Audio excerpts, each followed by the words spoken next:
Welcome back to another technical deep dive here in the Debug Zone. Today we're tackling a big question and breaking it down with insights from other users. Hopefully this clears up some misconceptions and helps you get the answer you need. So buckle up, stay a little curious, and let's jump right in.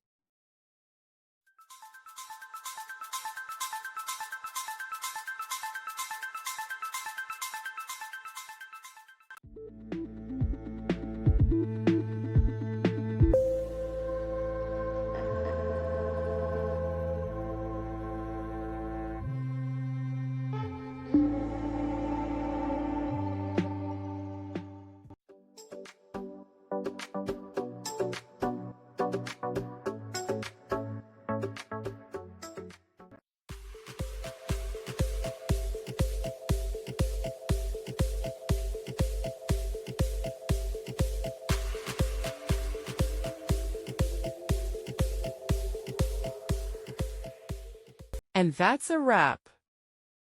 I hope you found the answer you were looking for. If you did, take a second to hit that subscribe button. It really helps out. And let me know in the comments which solution worked best for you. See you next time in the Debug Zone.